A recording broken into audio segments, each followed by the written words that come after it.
اب آج ہم اس شہنشاہ ہند کے دربار میں حاضر ہیں. تھوڑی دیر کے لیے آپ توجہ کریں گے تو میں آپ کو اجمیر معلیٰ پہنچا دوں گا، اور تصور میں تمہیں غریب نواز کا روضہ مبارک نظر آ جائے گا. اور ہم صرف اجمیر نہیں، ان کے آبائی وطن پہنچتے ہیں جہاں سرکار غریب نواز رضی اللہ تعالیٰ عنہ کی ولادت باسعادت ہوئی. سنجر کا وہ علاقہ، غریب نواز کے والد گرامی سید غیاث الدین رضی اللہ تعالیٰ عنہ اور ان کی والدہ بی بی ام الورا، دونوں حافظ قرآن تھے، دونوں عالم تھے، ماں بھی اور باپ بھی. اور یہ تقریباً 537 ہجری کے قریب کا کچھ واقعہ ہے. سنجر کا علاقہ مشہور تھا، پورے کے پورے علاقے میں جو لوگ رہتے تھے وہ کوئی ایسا نہیں تھا جو تہجد نہ پڑھتا ہو. پورے گاؤں میں، اس سنجر میں جہاں پر غریب نواز کی پیدائش ہوئی، پورا علاقہ تہجد گزار تھا. تہجد میں کسی کی قضا نہیں ہوتی تھی، اس میں وہ لوگ کمپٹیشن کرتے تھے، سبقت لے جاتے تھے. ایک رات ایسی آئی، 13 رجب المرجب تاریخ یہ بتائی گئی ہے، 13 رجب کی تاریخ تھی، اور آسمان پر آدھی رات میں ہی سفیدی ظاہر ہو گئی، اور اتنی سفیدی سی آئی کہ لوگوں کو گمان ہونے لگا کہ صبح صادق ہو چکی. صبح کی سفیدی جیسے نمودار ہوتی ہے، آدھی رات میں ہی سفیدی ظاہر ہوئی. تو جس کی آنکھ کھلی وہ بے ساختہ دوڑتا ہوا باہر آیا کہ ہائے میری تہجد قضا ہو گئی.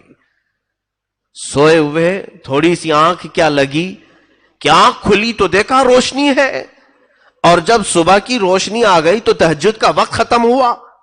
سنجر کے علاقے میں یہ خبر پھیلی، اور جتنے متہجد تھے، جتنے تہجد گزار تھے، سبوں کو ظاہر سی بات ہے وہ بزرگوں کا تال میل بہت اچھا تھا کہ ایک عبادت کرتا تو دوسرے کو اٹھا بھی دیتا تھا، دوسرے کو تعاون بھی کرتا تھا.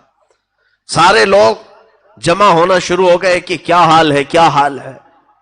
اس میں موجود کئی عمر دراز بزرگوں نے کہا ہمیں تو نہیں لگتا کہ ہم سے غفلت ہوئی، لیکن یہ اجالا کچھ اور بتا رہا ہے. وہ سب سنجر کی جامع مسجد کے قریب پہنچے تو دیکھا جامع مسجد کے خلف میں قریب میں ایک گھر پر آسمان سے جھماجھم نور کی روشنی برس رہی ہے، نورانی قندیل لٹکی ہوئی ہے.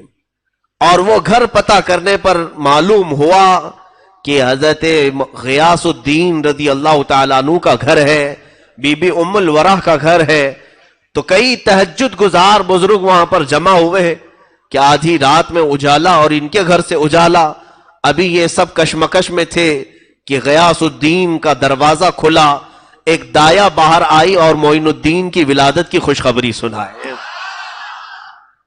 حسن چشتی رضی اللہ تعالیٰ عنہ غریب نواز کی ولادت کی تاریخ میں لکھا گیا ہے آدھی رات میں پورا سنجر روشن تھا. رات آدھی ہے اور تہجد پڑھنے والے اس گمان میں آ گئے تھے کہ صبح ہو گئی اور ہماری تہجد قضا ہو گئی. لیکن پتہ کرنے پر، جانکاری حاصل کرنے پر یہ معلوم ہوا کہ یہ نہ صبح ہوئی ہے نہ سفیدی ہوئی ہے، بلکہ یہ کوئی اور صبح معین الدین لے کر کے آیا ہے. کفر کے ظلمات میں، شرک کے اندھیریوں میں معین الدین نام کا ایک چہرہ ایسی سفیدی لایا ہے کہ یہ سفیدی اب وہاں سے نکلی تو ہندوستان میں آئی. اور ہندوستان میں بھی جب وہ آئے تھے یقیناً یہاں بھی بہت اندھیرا چھایا ہوا تھا، کفر کا اندھیرا، شرک کا اندھیرا، جادو کا اندھیرا، بدعات کا اندھیرا، خرافات کا اندھیرا.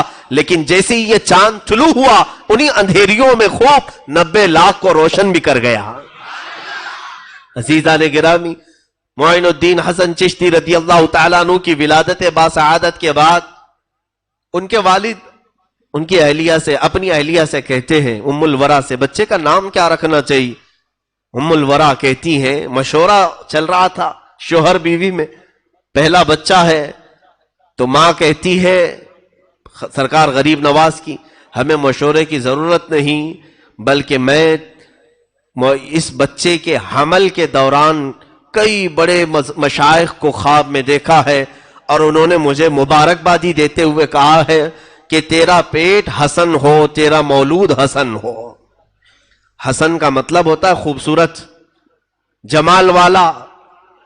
تو یہ مشائخ نے میرے حمل کے دوران مجھے رات میں کئی ایسی خوشخبریاں سنائی تھی کہ تیرا پیٹ، تیرا شکم حسن ہو اور تجھ سے پیدا ہونے والا حسن ہو۔ حسن کا مطلب خوبصورتی، تو کیوں نہ ہم ان مشائخ کی اسی بشارت پر بچے کا نام حسن رکھتے ہیں۔